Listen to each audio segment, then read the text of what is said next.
pone el Sínodo de Obispos en Roma sobre la familia, recién, ya han pasado unos meses, como auditora, ¿no? O sea, que puedes matizar un minuto lo que es auditora, pero estuvo presente y yo creo que eso también muestra un poco, ¿no?, la valía del trabajo que haces, porque no creo que cualquiera sea elegida para ir a un sínodo de obispos de hombres, ¿no? Y el título de tu conferencia, que claro, tanto decir, no voy a... el genio femenino. Muchas gracias, Cristina. ¿Está encendido esto? ¿Se oye bien? No, creo que... A ver. Ahora, ¿no? Sí, está apagado. Bueno, gracias, Cristina, gracias a Manuel por invitarme y a todos ustedes por estar aquí. La verdad es que es un privilegio y sobre todo compartir mesa con Marita. Tengo que actualizar el currículum porque ahora tengo 3 nietos y se me cae la baba con ellos. Y eso es lo más valioso. Pues sí, hay que añadirlo. Bueno, yo tomo el tema donde lo había dejado Marita, reconociendo que efectivamente a lo largo de la historia pues ha habido una desigualdad jurídica evidente que no podemos negar. Incluso en el ámbito de la Iglesia se barajaba la posibilidad de que la mujer fuera inferior, y, en fin. Y se ha acentuado muchísimo la diferencia entre hombre y mujer, pero siempre en detrimento de la mujer, ¿no?, para resaltar esa desigualdad o esa inferioridad. Pero con esto no quiero caer en ese victimismo de las feministas radicales ni de la ideología de género que, como explicaría Benigno el otro día, uno de sus postulados básicos es la concepción de la historia como una lucha permanente, una sucesión de oprobios en los que el hombre siempre es el agresor y la mujer siempre la agredida. Yo no quiero caer en ese victimismo. De hecho, creo que no es cierto. Ya en 1870, una feminista norteamericana que se llamaba Mary Astle empezaba una de sus obras con la siguiente frase, decía: ¿por qué, si todos los hombres nacen libres, todas las mujeres nacen esclavas? Y yo creo que ninguna de las dos partes de la frase es cierta. Primero, porque a lo largo de la historia no todos los hombres han nacido libres y tampoco todas las mujeres han nacido esclavas. Claro, desde el feminismo de género se considera que el que la mujer estuviera pues más dedicada a su familia era una esclavitud intolerable. Pero lo cierto, y Juan Pablo II lo explica muy bien en muchos de sus escritos, es que la mujer ha sido como la columna invisible que ha sostenido el mundo desde la sombra. Y yo creo que era Napoleón el que decía que la mano que domina el mundo es la mano que mece la cuna, ¿no? Bien, con lo cual no quiero caer en ese victimismo, pero sí creo que tenemos que reconocer que ha habido una historia de desigualdades, que debemos mucho a ese primer feminismo, a esa primera ola del feminismo que luchaba por la igualdad jurídica, y creo que estamos en un momento en el que conviene pararse un poco, reflexionar y hacer balance, porque son muchos los logros y muchas las ganancias que hemos obtenido las mujeres, pero también hemos perdido. Y sobre todo estamos en trance de perder en el momento presente. Con lo cual creo que es muy interesante hacer ese balance. Y dentro de ese balance, y para abordar el tema de una manera adecuada, desde una antropología realista y cristiana, lo primero que hay que decir es algo que todos los que estamos aquí sabemos, pero que por ahí fuera se pone en duda. Es que el ser humano existe como hombre o como mujer, y que esa identidad y esa diferencia sexual procede de la biología, pero impregna absolutamente todos los rincones de nuestra persona, porque somos cuerpo y alma sustancialmente unidos. De tal manera que somos hombres o mujeres en toda la integridad de nuestro ser. Por eso no decimos que tenemos un cuerpo masculino o femenino, sino que decimos que somos hombre o mujer. Y somos iguales en dignidad, pero diferentes. Claro, la dificultad está en identificar esas diferencias. ¿Somos diferentes en qué? Pues claro, es muy difícil señalarlo sin caer en los típicos tópicos de si los hombres saben hacer dos cosas al mismo tiempo o las mujeres sabemos interpretar un mapa. Que, por cierto, he venido de Cáceres esta mañana, donde estaba dando un curso y pensando en esta charla, me reía yo sola porque la existencia de los GPS y los navegadores, a mí, en mi caso, me ha ahorrado muchas discusiones conyugales en los viajes. Bueno, pero bueno, más allá de las bromas, lo cierto es que más allá de las diferencias culturales, de la evolución social, porque claro, no es lo mismo ser mujer aquí que en Afganistán, pero más allá de eso, podemos identificar características genuinamente femeninas y masculinas. Yo creo que sí, y que todos, a poco que lo pensemos, sabemos que es así, que no es que haya una especie de modelo normativo de mujer, que todas tengamos que ser iguales y todos los hombres iguales, pero sí que hay cuestiones que nos identifican o cualidades que las mujeres desarrollamos con más facilidad, porque como Blanca de Castilla explica muy bien, no es que haya cualidades solo femeninas y cualidades solo masculinas, o virtudes femeninas y virtudes masculinas, pero sí que es cierto que tenemos una cierta facilidad para algunas cosas. Luego, también es cierto que tenemos la obligación de desarrollar esas otras cualidades más propias del otro sexo y llegar así a una plenitud humana. Pero ¿cuáles son esas virtudes, esas cualidades, esas características más femeninas? Pues Juan Pablo II las relacionaba con la capacidad para la maternidad. Las mujeres probablemente tengamos más facilidad para la empatía, para identificar las necesidades de los demás. Tenemos una intuición que nos permite comprender mejor a las personas. Tenemos una tendencia a salir de nosotras mismas para acoger al otro. Y Juan Pablo II explicaba que tenemos esas capacidades precisamente porque se ordenan a la maternidad, a una maternidad que luego en la vida de cada mujer se pone o no se pone en acto, pues fruto de las elecciones personales, de las circunstancias de su vida. Pero esa capacidad está ahí y por eso la naturaleza o el creador nos ha dotado de esas aptitudes que nos capacitan para acoger la vida y que nos abren a los demás y que nos permiten o nos dotan de una capacidad de amar muy grande. Y aquí es donde Juan Pablo II veía el genio femenino, en esa especial capacidad de amar, en esa especial capacidad de abrirnos a los demás. Y llegaba a decir que el Señor, que el Creador había confiado el ser humano a la mujer. Y esto es algo precioso, esto es algo muy grande, es una responsabilidad, pero es algo bello, que contrasta radicalmente con el modelo de mujer que se propone en la actualidad desde el feminismo, desde la ideología de género, que es un modelo de mujer autosuficiente, que no depende de nadie, de quien nadie depende, y que va por la vida pues, desde una perspectiva absolutamente egoísta, individualista y buscando su propio bienestar y su propia felicidad. Contrasta también radicalmente decir que una de las características de la mujer es esa capacidad de ser madre, insisto, que no tiene por qué ponerse en acto físicamente, sino que se puede concretar en una capacidad de amar a los demás, en una maternidad espiritual.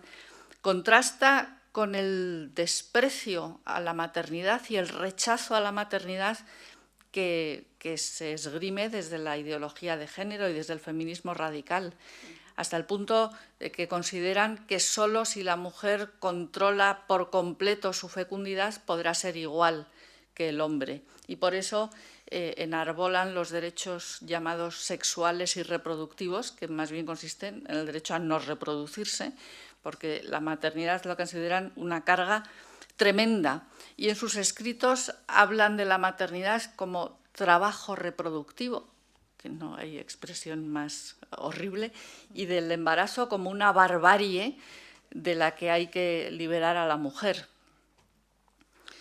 Hace 2 años hubo un juicio muy mediático en Estados Unidos.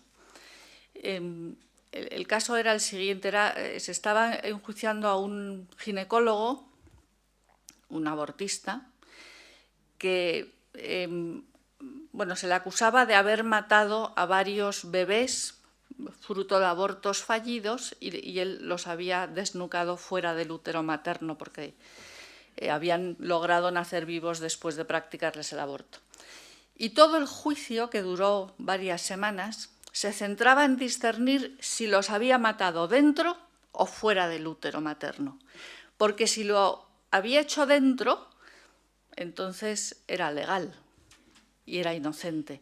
Pero si lo había hecho fuera, era un infanticidio y era culpable.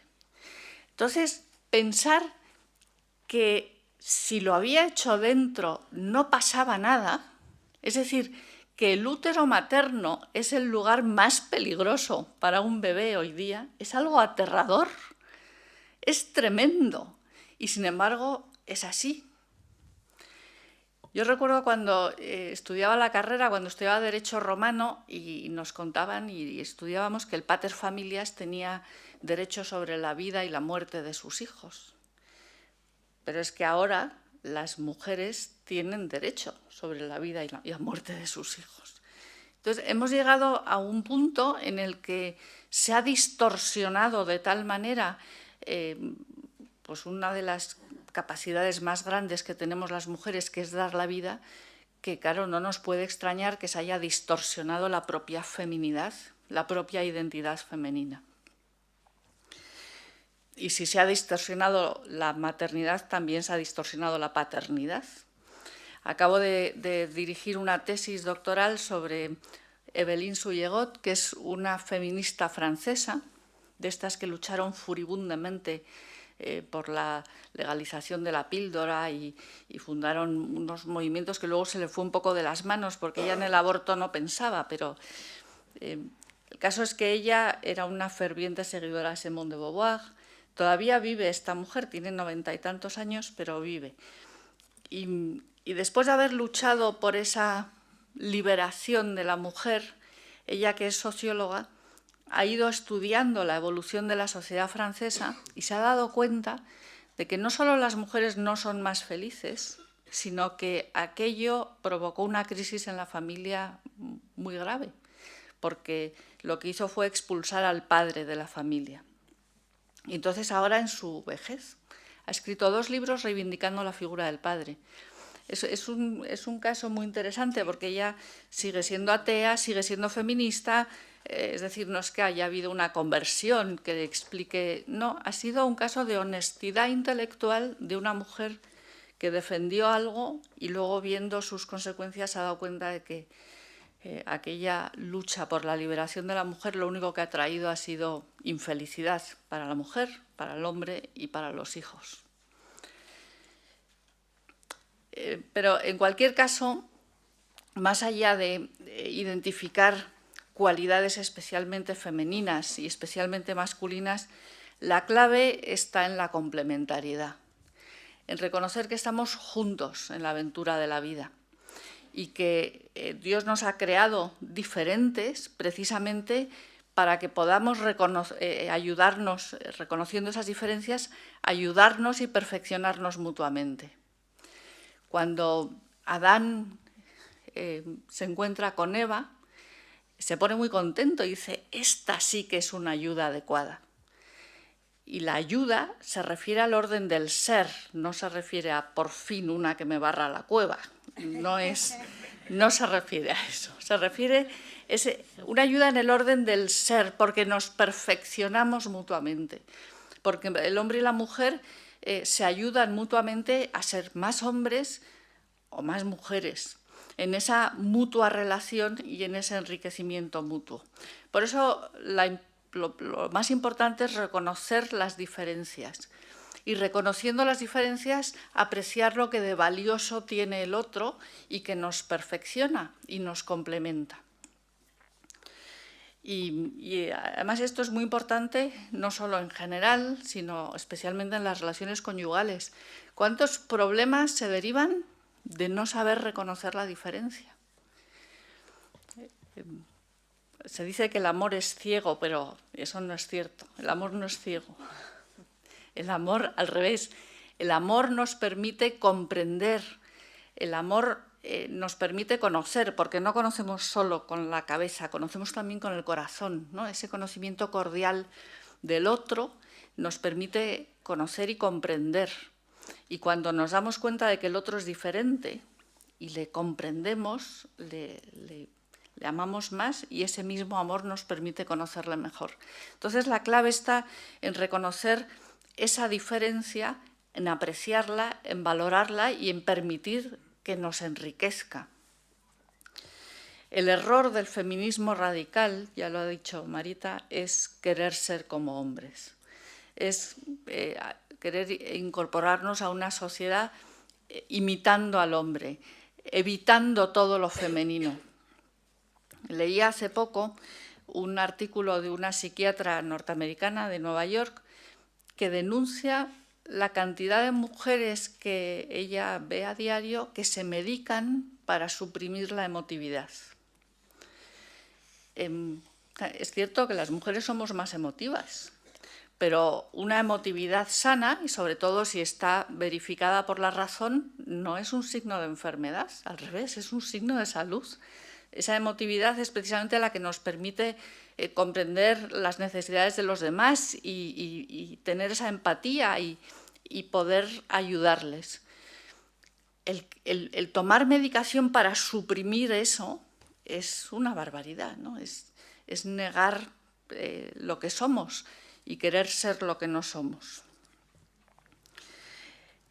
Bueno, todo esto no quiere decir que exista una especie de modelo normativo, como ya decía antes, en el que todos los hombres se tengan que comportar de una manera y todas las mujeres de otra. Luego, cada uno es cada uno y se relaciona con los demás desde su propia individualidad. Lo que quiero decir es que tenemos que estar abiertos a reconocer la diferencia y en la diferencia la riqueza.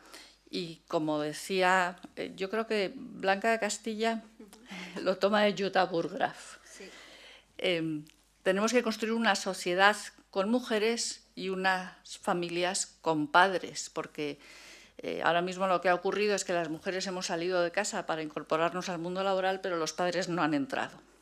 Entonces necesitamos consolidar esa presencia de las mujeres en las estructuras sociales, económicas, laborales, pero siendo verdaderamente mujeres y aportando nuestro genio femenino, y al mismo tiempo recuperar a los padres en casa. Porque ese mandato del Génesis de dominar la tierra y someterla y multiplicaos, Dios se lo da a los dos conjuntamente. No le dice a la mujer multiplícate y al hombre domina el mundo, sino que se lo da a los dos. Y juntos tenemos que lograr construir esas familias sanas y sólidas y esa sociedad más humana, con la aportación de la mujer. La clave, por lo tanto, creo que está en recuperar la propia identidad, en que las mujeres seamos verdaderamente lo que tenemos que ser y los hombres lo que tienen que ser. Parece que toda esta crisis en la identidad femenina, fruto de un feminismo radical, también tiene consecuencias en la identidad masculina. Yo a veces veo en las aulas, en clase, que están las relaciones como desencajadas, porque en la medida en que las chicas no se comportan como mujeres, los chicos se despistan. Y muchas veces, además, cualquier gesto de masculinidad o de virilidad se interpreta como machismo. Me decía hace poco un alumno que le había cedido el paso a una chica en un portal y se la había vuelto y la había insultado. Sí. Y decía, es que no vuelvo a abrirle la puerta a una mujer. Bueno, pues en la medida en que las mujeres seamos lo que tenemos que ser, pues será más fácil también que los hombres sean lo que tienen que ser. Y yo creo que esta es la clave, ser lo que tenemos que ser. Porque cuando una mujer vive su feminidad con serenidad y con alegría, no necesita ser liberada de nada, ni de nadie. Es capaz de amar y de ser amada. Es capaz de buscar su felicidad en la entrega a los demás sin temor a perder su independencia. Es capaz de vivir sin estar constantemente reivindicando derechos y tratando de empoderarse, esa palabra que a mí me parece horrible, que se utiliza en tantos documentos de los organismos supranacionales.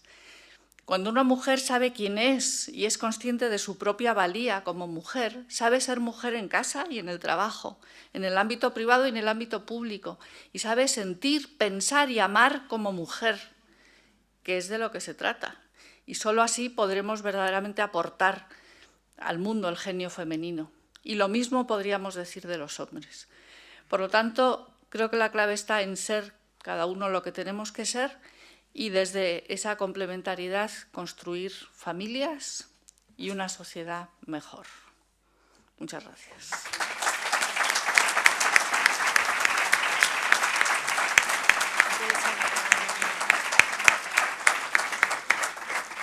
Muchísimas gracias. La verdad es que es una gozada oíros.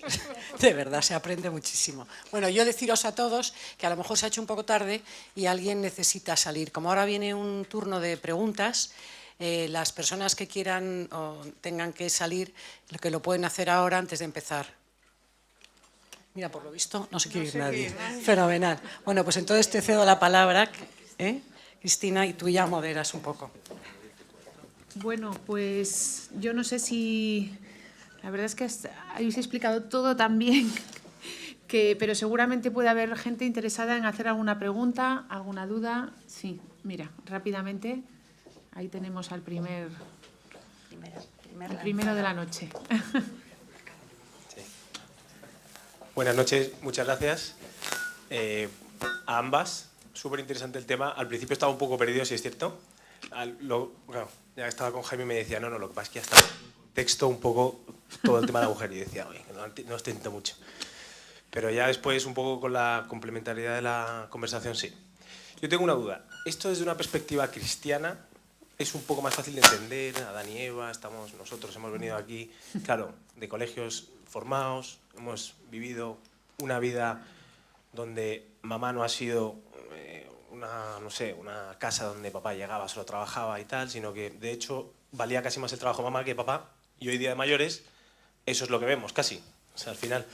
Entonces, desde una perspectiva no cristiana, yo vivo fuera de España y en un país donde no el machismo, pero sí que es cierto que se ve mucho más fuerte la posición del hombre y de la mujer y que se hace ver.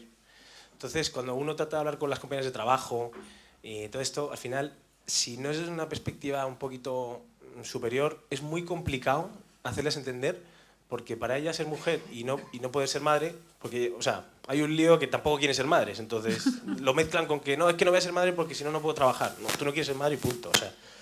Entonces, ¿cómo hacer ese approach desde una perspectiva mucho más social y no tanto antropológica, como decirlo así? ¿Alguna de las dos le preguntas o a la que quiera? A las dos, si a tienen, dos, o sea, ¿no? la que Pues quiera no sé responder, en verdad. María, si quieres empezar, tú que has aterrizado más en concreto. A ver, desde luego la fe nos arroja una luz que nos permite comprender todo esto mucho mejor. Pero yo creo que todo esto también se puede defender desde razones de ley natural. Es decir, analizando lo que somos, desde la antropología, claro, pero analizando lo que somos y analizando que el ser hombre o ser mujer pues depende de los cromosomas, una diferencia que porcentualmente no es muy grande, dicen los genetistas que está en torno al 3%, pero que está en cada célula de nuestro cuerpo y que tiene una finalidad. Y desde luego la complementariedad se puede explicar desde la ley natural y desde la razón natural a nivel físico, está claro, a nivel de unión sexual, a nivel germinal, es decir, para dar lugar a un nuevo ser humano es necesario que se junten los dos gametos, a nivel espiritual, a nivel psicológico. Esa complementariedad se puede argumentar con razones, no hace falta ser creyente. Sí, yo apoyo totalmente a María. Me ha gustado mucho cómo ella ha aterrizado, ha concretado cosas que yo dejaba abiertas, como efectivamente esa frase, la ética del cuidado, que así dicha no sabe muy bien uno que cuando has hablado de ese salir y acoger al otro, etcétera. Claro, ¿qué pasa con las mujeres hoy en día? Yo creo que es que han cambiado tanto los valores en que la gente joven se ha educado, en muchos casos, que lo que habría que preguntar es qué valora esa gente, ¿no? Tú hablas de nuestras madres, un poco el trabajo en la casa, de que se valora más. Muchas de esas gentes, de esas personas jóvenes, realmente solo tienen el modelo del trabajo, el éxito en una sociedad civil. Parten un poco de la base de que sin un trabajo remunerado la persona no es nada, persona igual en masculino que en femenino. Y claro, con esos presupuestos, efectivamente, pues se lanzan a una sociedad que yo creo que hay que pensar en cambiarla, pero no tanto o solo por las mujeres, sino también por los hombres, por los varones, ¿no? Porque realmente una sociedad que valore el éxito con un capitalismo duro, con un trabajo donde lo único que cuenta es trabajo, éxito social, pisar y subir, ser el primero, pues efectivamente es que no cabe no cabe la maternidad, pero tampoco cabe la paternidad, tampoco cabe la amistad, tampoco cabe...